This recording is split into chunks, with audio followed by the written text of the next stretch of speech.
오늘 하나님이 우리에게 주시는 말씀은 누가복음 9장 23절에서 24절 제가 봉독하도록 하겠습니다.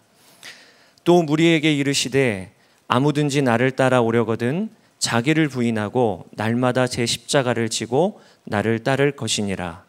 누구든지 제 목숨을 구원하고자 하면 잃을 것이요 누구든지 나를 위하여 제 목숨을 잃으면 구원하리라. 아멘.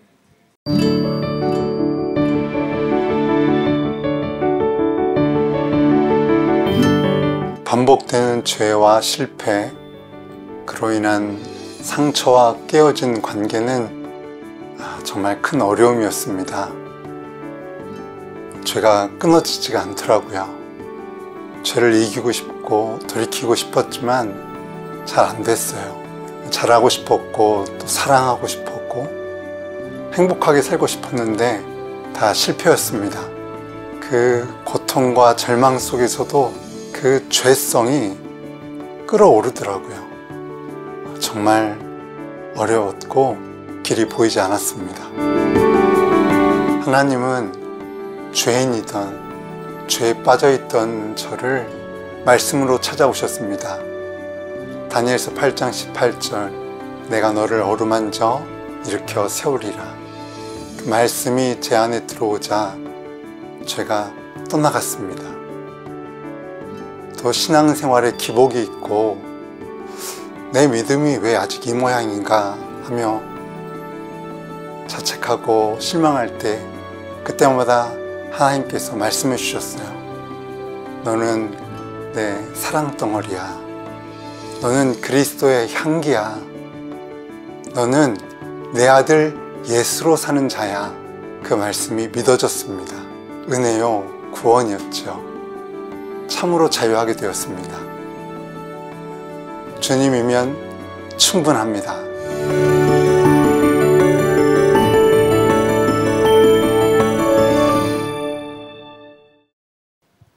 할렐루야, 반갑습니다. 주님이로 충분하다는 제 고백은 제 인생 가장 어려운 때에 시작된 고백입니다. 죄로 다 망하게 됐을 때 그래서 이젠 남은 게 죽음밖에 없구나 느꼈을 때 시작됐어요. 2008년도 제 나이 37살 때 일입니다.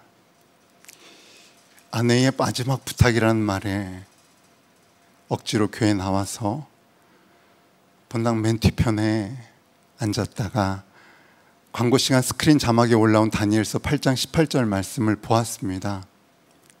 그가 나를 어루만져서 일으켜 세우며, 그 말씀이 하나님의 음성으로 제 마음에 들어왔고 목이 마르기 시작했어요.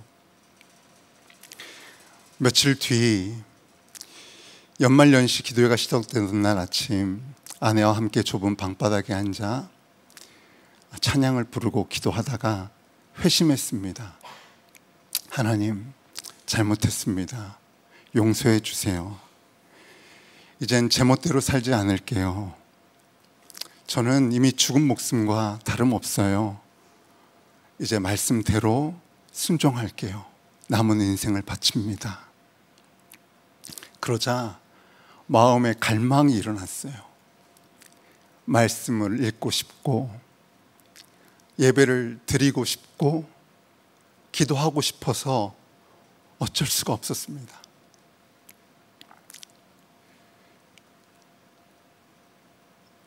이렇게 성령 집회를 마치고 집에 돌아가려면 버스를 타고 1시간 반 이상을 가야 했거든요. 그새 잠든 애들 셋을 깨우고 들쳐 업고 안고 내려서 한참을 걸어서 그 5층 옥탑 계단까지 올라가려면 지칠 법도 한데 너무 기쁜 거예요. 또 이렇게 교회 새벽 기도에 나오고 싶은데 차비가 없어서 밤새 걸어서 교회에 왔어요. 그 송파대로를 지나서 장지동까지 오니까 교회 꼭대기에 걸린 예수님 간판이 보이더라고요. 얼마나 반갑고 기쁘던지 그때부터 마구 뜨기 시작했습니다. 그 감동과 떨리던 가슴을 지금도 기억해요. 무더운 여름에 그 찜통 같은 옥탑에서, 추운 겨울에 보일러가 고장이 나도 손 쓸 수가 없던 그곳에서 날마다 감사 찬송을 불렀어요. 이것이 나의 간증이요, 이것이 나의 찬송일세. 나 사는 동안 끊임없이 구주를 찬송하리로다.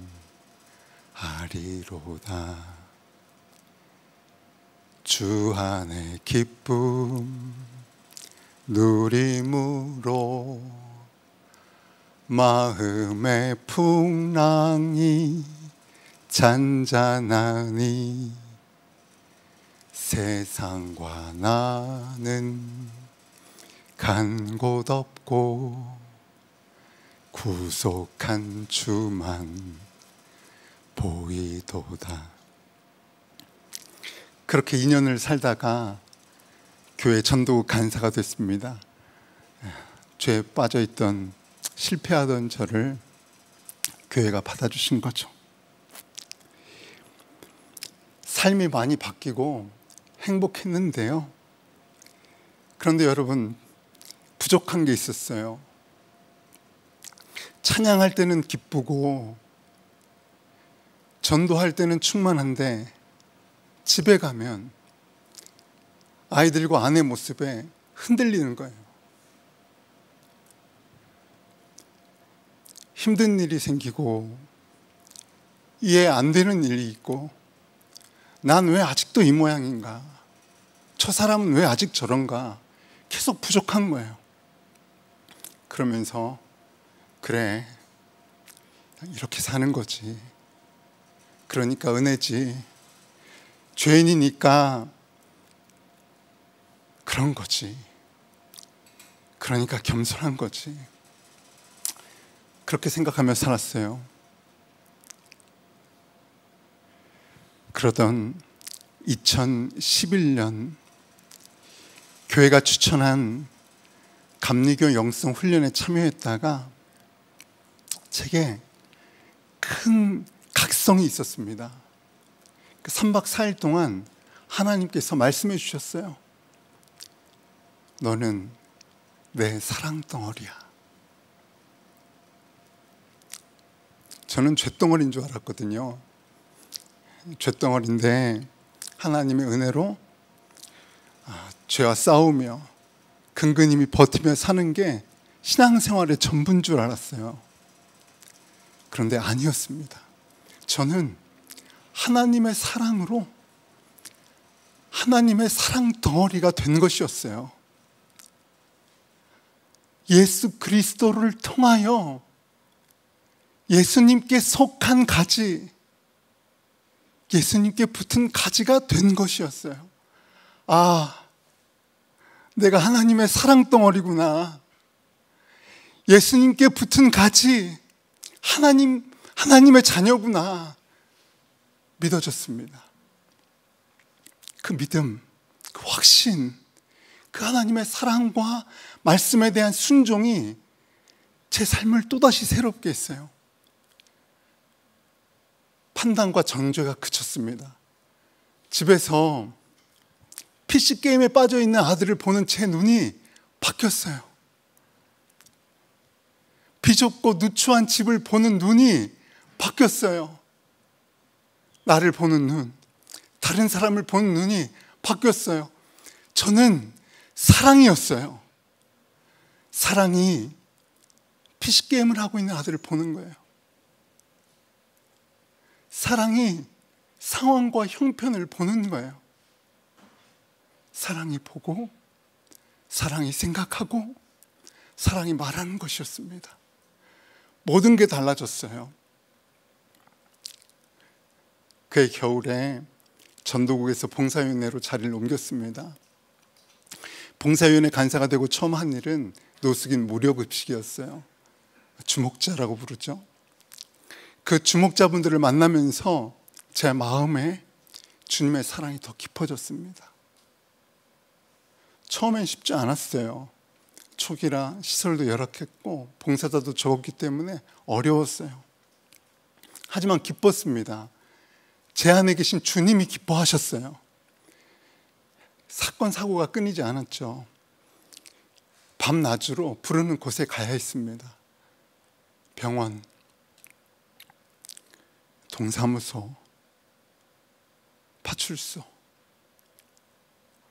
또 어쩜 그렇게 새벽에 전화가 많은지. 술집 사장님 전화에 술집에 가서 널브러져 있는 형제들을 추스리고 대신 값을 치르고 꺼내와야 했어요. 모텔과 여인 속에 초죽음이 돼서 쓰러져 있는 형제들을 찾아가서 대신 값을 치르고 그들을 데리고 나와야 했습니다. 그들의 반복되는 죄, 실패, 절망, 상처, 다툼, 분노 다 끌어안아야 했어요.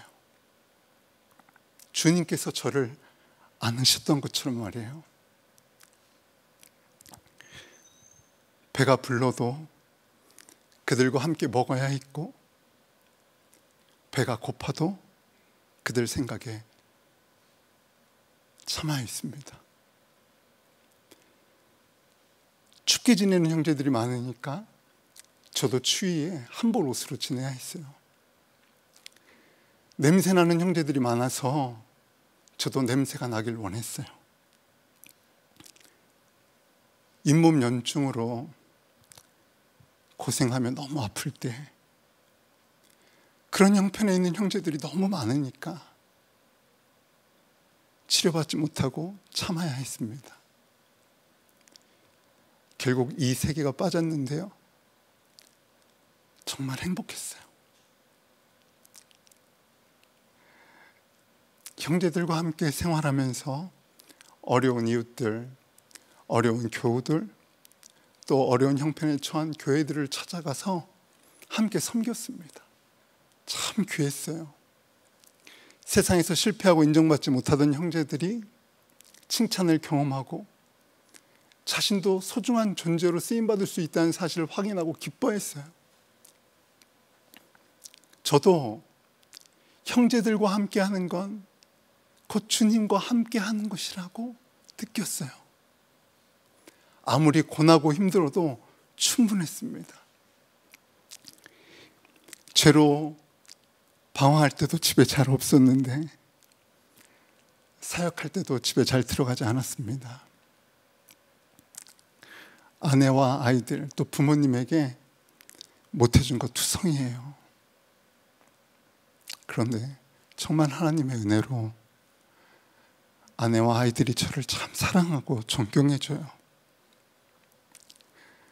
그토록 오랫동안 저 때문에 눈물로 기도하셨던 아버지, 어머니, 부모님은 이제 저를 부쩍 자랑스러워하세요. 나를 부인하고 인생을 주님께 드렸더니 주님께서 지옥 같던 저의 가정을 천국 같은 가정이 되게 해주셨어요. 주님이 하셨어요. 저는 고난을 사모합니다. 고난 중에 사랑의 빛을 발하기 때문이에요. 제가 주님을 사랑하는 건 상황과 형편 때문이 아니에요. 주님, 어떤 어려움과 고난이 와도 저는 주님을 사랑해요. 이렇게 고백할 수 있는 기가 막힌 기회가 되지 않겠어요?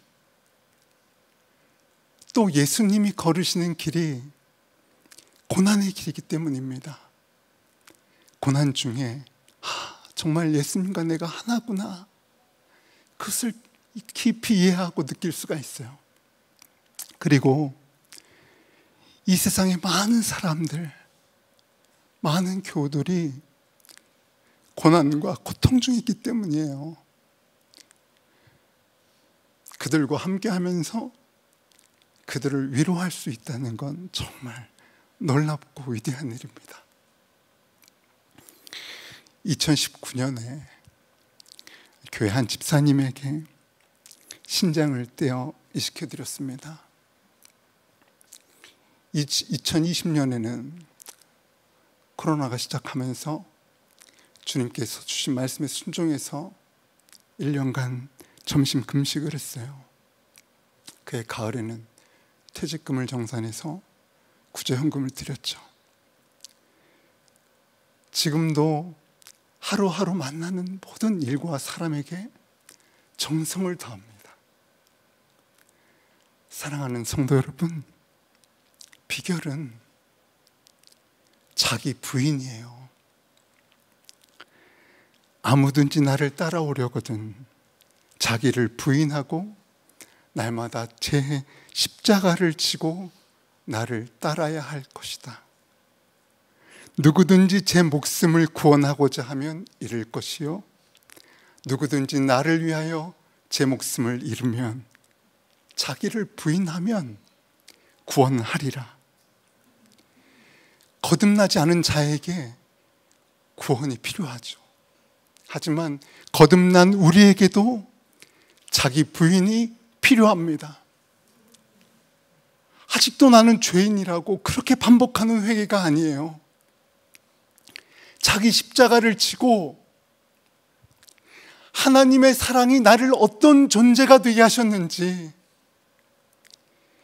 예수 그리스도를 통하여 죄인이던 내가 이제 어떤 존재가 되었는지 기억하는 거예요.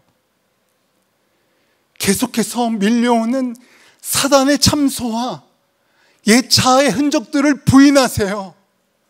아니야, 난 새로운 피조물이야. 난 예수와 함께 죽고 예수와 함께 다시 산 예수님의 사람이야. 외치세요. 주님을 주목하고 의지하여 나를 부인하는 것이 우리가 어떤 상황과 형편에 있을지라도 흔들림 없이 주님으로 충분할 수 있는 유일한 길입니다. 우리 진짜 상황과 형편은 주 예수님이세요.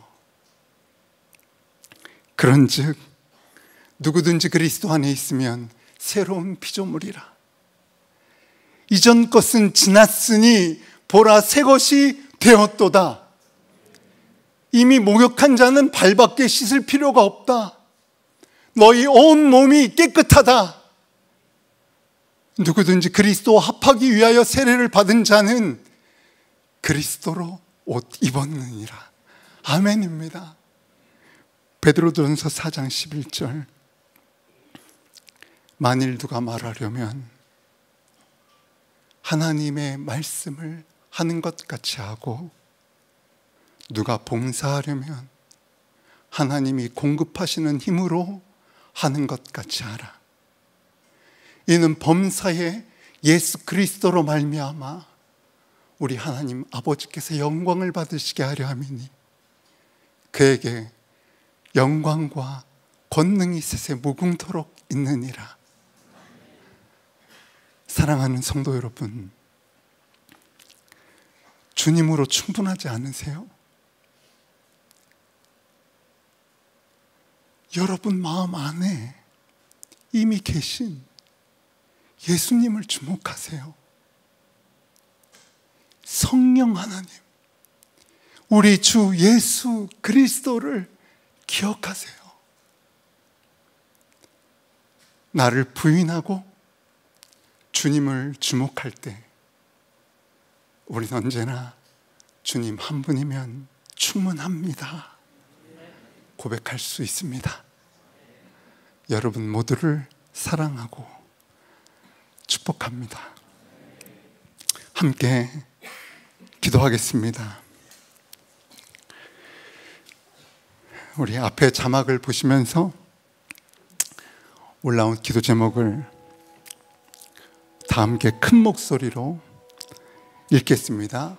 첫째, 하나님의 사랑으로 이제는 우리가 예수님과 동행하게 된 자임을 깨닫고 그에 합당한 삶을 살게 하소서. 자기를 부인하고 자기 십자가를 짐으로써 하나님께 영광을 돌리게 하소서.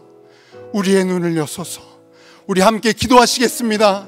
주님, 아버지, 우리의 눈을 열어주시길 원합니다. 우리가 주님의 사랑으로 새롭게 된 자임을 깨닫고 주님께서 열어주신 길을 보며 주님 사랑에 감동하며 감사합니다. 아멘입니다. 감사합니다. 내 주님으로 새롭게 되었습니다. 확신 가운데 거하는 우리가 되게 하여 주옵소서.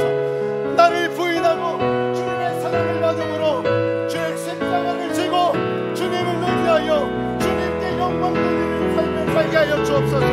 우리의 닫힌 문을 열어주소서. 아버지, 우리의 마음이 열리고 아버지, 우리의 닫힌 문들이 열리고 아버지 하나님, 여자의 것들이 깨지고 주의 은혜가 붙잡히게 하여 주옵소서.